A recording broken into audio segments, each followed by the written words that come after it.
जोड़ना पड़ेगा। देखिए, बाय की जगह अलग प्रीपोजिशन का यूज। हम लोग जो भी एक्टिव से पैसिव बना रहे हर जगह बाय लगाते थे, बी वाई बाय लगाते थे ना। बाय इज अ प्रीपोजिशन, आपको पता होगा बाय एक प्रीपोजिशन है। अब हम लोग अगर इस तरह के कुछ वर्ड्स होंगे तो उसके साथ बाय ना लगा करके क्या लगाएंगे वो आपके सामने लिखा हुआ है। अगर प्लीज्ड होगा तो उसके साथ विद लगेगा, बाय नहीं। इंटरेस्टेड इन, एस्ट्रोनाइज्ड मतलब कि आश्चर्यचकित कर देना, किसी को सरप्राइज कर देना। एट, डिसइंटरेस्टेड के साथ इन लगेगा, डिसगस्टेड के साथ with, amazed at, prepared for, compared to, invited to, quarrel with, known to, satisfied with, displeased with, dissatisfied with, dependent on, annoyed at, addicted to, knocked at, listen to, preferred to। समझ रहे हैं? ये आपको याद रखना होगा। अब इससे रिलेटेड जो भी हमारे पास आएगा सेंटेंस जो होगा प्रैक्टिस वाला, वो आप लोग को कल कराया जाएगा।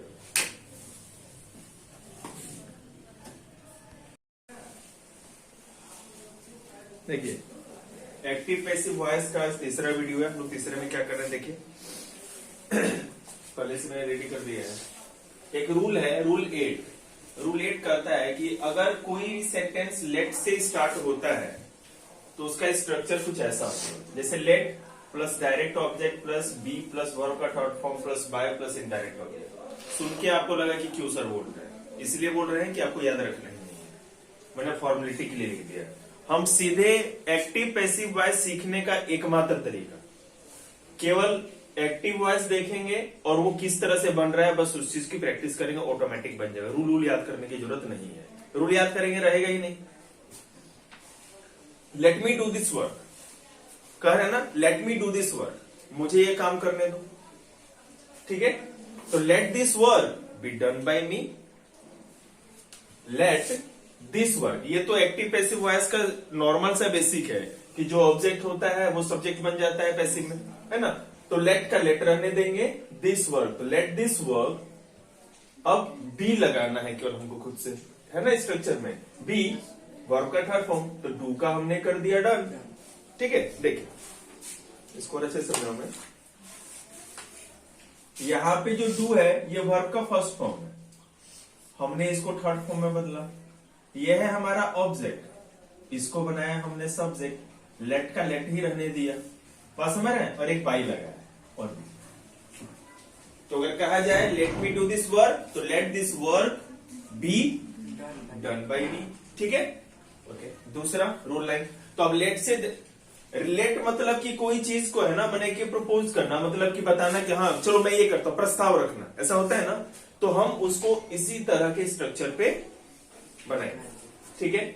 आगे लेट से स्टार्ट होने वाले कुछ डिफरेंट सेंटेंसेज हैं, कुछ अलग टाइप के सेंटेंसेज, जैसे लेट अस सिंग, ठीक है। लेट अस सिंग, चलो गाना गाते हैं, इसका मतलब यही होता है। लेट अस सिंग मतलब चलो गाना गाते हैं, तो क्या होगा, एक ये सजेशन है ना, सजेस्ट किया जा रहा है, तो इट इज सजेस्टेड दैट, ये पूरा लाइन आपको जोड़ना है, इस तरह के सेंटेंस में पहले ही जोड़ देना है। तो it is suggested that we should sing, कि हमें गाना गाना चाहिए, हमें सलाह दी जाती है कि हमें गाना गाना चाहिए। तो इस तरह से इट इज सजेस्टेड दैट, इतना लिखेंगे, उसके बाद वी शुड सिंग, हमें गाना गाना चाहिए, ठीक। उसके बाद रूल 10 क्या कहता है कि ऑर्डर वाले सेंटेंस, अगर कोई भी आपको सेंटेंस एक्टिव वॉइस का मिले और उससे ऑर्डर का पता चला है, ठीक है, open the door, sit down, stand up, होता है ना। तो सिट डाउन ऑर्डर की बात कर रहा है, तो इसमें क्या होगा, you are order to sit down. Sit down मतलब यू आर ऑर्डर, अगर ऑर्डर का पता चले तो आप लिख देंगे you are order to sit down, बस इतना तो लिखना है। अगर आपको सेंटेंस से एडवाइस का पता चले, जैसे वर्क हार्ड, एक एडवाइस है ना, कड़ी मेहनत करो, नहीं तो पेपर में पेपर देखते ही बेहोश हो जाओगे, ऐसा होता है ना। तो वर्क हार्ड एक एडवाइस है, तो यू आर एडवाइस, आपको पता चल गया एडवाइस दिया जा रहा है, तो मतलब आपको सलाह दी गई है, you are advice to work hard, ठीक है। अब जो सबसे डिफिकल्ट पार्ट है एक्टिव पैसिव वॉइस का, उसके ऊपर बात करते हैं, ठीक है। अच्छे से इसको समझिएगा। अगर एक्टिव पैसिव वॉइस में इंटेरोगेटिव सेंटेंस मतलब एक्टिव वॉइस आपको दिया जाए, क्वेश्चन आपके पास हो और वो क्या हो, क्वेश्चन मतलब कोई इंटेरोगेटिव सेंटेंस हो, तो उसका हम पैसिव कैसे बनाएंगे, ठीक है। इसमें जब भी कोई क्वेश्चन आएगा तो दो टाइप का होगा, या तो वो यस नो क्वेश्चन होगा और नहीं तो WH question. Yes no question मतलब कि जिसका आप जवाब यस और नो से दे सकते हैं, ठीक है, तो वो यस नो क्वेश्चन हो गया। WH क्वेश्चन जिसमें हु, व्हाई, वेयर, व्हाट, है ना, हुम, इस तरह के, हाउ भी WH क्वेश्चन में आता है, इस तरह का कुछ हो तो WH क्वेश्चन है। अब जैसे देखो, अगर यस नो क्वेश्चन हो तो ये 3 स्टेप्स में बनते हैं, 3 स्टेप्स हम फॉलो करते हैं। और अगर WH क्वेश्चन हो तो हम इसके लिए 5 स्टेप्स फॉलो करते हैं, ठीक है। ये सीखने के लिए हमको वहां स्टेप्स नहीं लिखने होते पेपर में, हमें सीधे सॉल्व करना होता है, लेकिन कुछ ना कुछ स्टेप्स अगर करेंगे तभी तो होगा ना, ये आसान हो जाता है सीखने के लिए। जैसे मैं कहूं does he write a letter, मैं क्वेश्चन बनूं कि does he write a letter, ये यस नो क्वेश्चन है या WH क्वेश्चन है? यस नो क्वेश्चन है। कैसे? Does he write a letter मतलब क्या वह पत्र लिखता है? Yes, he write a letter, he writes a letter, हाँ वो पत्र लिखता है ना। तो जब भी अगर आपको यस नो वाले क्वेश्चन कोई मिलेंगे, इसमें देखो कौन कौन मिलेगा। इसमें मोस्टली आपको क्या मिलेगा, auxiliary, modal auxiliary verbs, is, are, am, do, does, did, has, have, had, was, were, ठीक है ना, may, might, should, can, could, इस तरह के जो भी वर्ड होते हैं, जो मॉडल एक्सिलरी वर्ब्स मैंने आप लोगों को बताया भी है, ठीक है। तो एक्सिलरी वर्ब्स जिसमें भी होंगे क्वेश्चन में, इंटेरोगेटिव सेंटेंसेस में, आप समझ लीजिए कि वो WH क्वेश्चन है, सिंपल सी बात, ठीक है ना।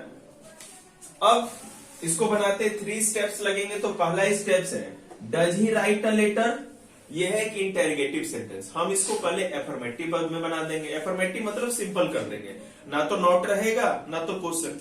3 तरह के सेंटेंसेज मैंने टेंस से पढ़ा है ना, एफर्मेटिव, निगेटिव और इंटेरोगेटिव। तो ये है इंटेरोगेटिव, हमको निगेटिव नहीं बनाना और इंटेरोगेटिव में रहने भी नहीं देना, तो हम इसको तीसरा एफर्मेटिव बनाएंगे, मतलब सिंपल क्वेश्चन। जैसे he writes a letter, affirmative sentence हो गया, simple sentence. He does not write a letter, वो पत्र नहीं लिखता, निगेटिव हो गया। Does he write a letter, ये इंटेरोगेटिव है। हमको क्या बनाना है, एफर्मेटिव, तो बनाते हैं। हम लिखेंगे एफर्मेटिव बनाने के लिए क्या करेंगे, ही राइट्स अ लेटर हो जाएगा, ये पता ही है आपको। अब हमारे पास क्वेश्चन मिल गया, ही राइट्स अ लेटर। तो एफर्मेटिव बनाने के बाद हम क्या करेंगे कि उस एफर्मेटिव का पैसिव वॉइस बनाएंगे। पैसिव वॉइस बनाएंगे, a letter is written by him, ये होगा ना सिंपल प्रेजेंट टेंस। ये आप देखो, जो आपने ही राइट्स अ लेटर लिखा है, कौन सा टेंस है आप बताइए। ही राइट्स अ लेटर कौन सा टेंस है?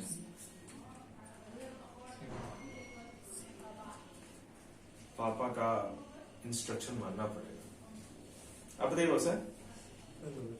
रहने दीजिए आप, क्या सिंपल प्रेजेंट टेंस, बिल्कुल सही। लेकिन सोया नहीं फिर भी इतना अच्छा बोल रहा है, समझ। अरे नहीं, किसी को स्टेशन छोड़ने गए थे, मतलब ये थोड़ी है कि मतलब ATM उखाड़ना कोई गया है जो मतलब रात भर नहीं सोया, यही मतलब निगेटिव सोचते हो।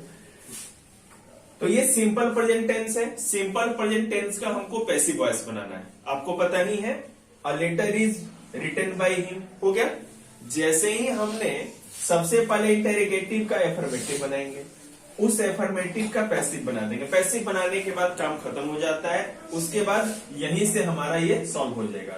अब a letter is written by him, इसका क्वेश्चन बना देंगे। तो इज अ लेटर